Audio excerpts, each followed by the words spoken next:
And our last EP of the day is Bridge to Quiet by Animal Collective. It's 4 songs, 34 minutes long. If you don't know who Animal Collective are, they've been doing music forever.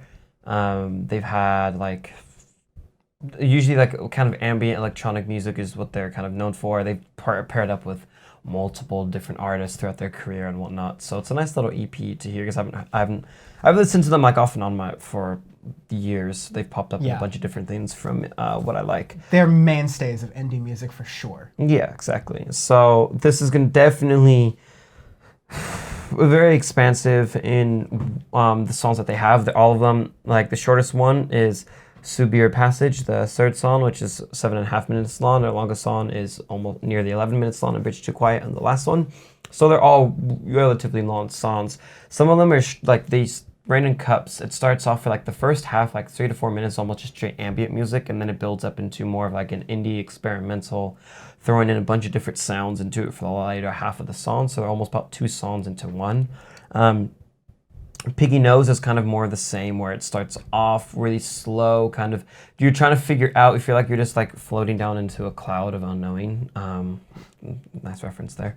And then like that one's a little bit longer, maybe just 2 minutes, and then 6 minutes into that, and then 6 minutes of just like an actual song, but it's the vocals very muffled, so you can't hear it as well. It's their Trump song. It's kind of about like Piggy being Trump, getting upset really quickly, easily, like stuff like that. There's little tropes in there that make it really interesting and funny, sort of like almost in a Tom York sort of teasing kind of way where he is in political songs, where it's just like Hair downhill or whatever. Yeah, like look at you, pathetic sort of like. That makes sense. Yes. Sux-bier Passage is just ambient for the entire song. And Bridge to Quiet is fan-fucking-tastic. Bridge to Quiet is very, very good, where, again, it starts off slow for about 2 minutes, and then for about 6.5, 7 minutes, you have a solid track where it's putting a bunch of different sounds into one. You have kind of like, it's like the mainstay of it is indie alternative,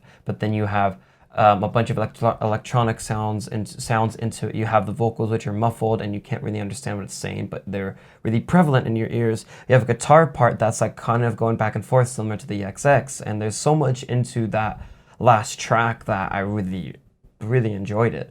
Because I was kind of disappointed with the other 3 tracks. I was like, they're almost forgettable in the way, because I do like Animal Collective, but again, they're like Aphex Twin or something where it just there's a lot of sounds to it, and so it's really hit and miss, or Mode Selector where it's hit and miss for me. But Bridge to Quiet is very, very good. Lots of different sounds to choose from in there for you to enjoy and to really get into it. Yeah. So it's different. Not too many people are going to dive into it and enjoy it, but if you want to expand your horizons, definitely pop this in. If you're an Animal Collective and you like indie, you know you'll like it. If you like Animal Collective, you will like this for sure.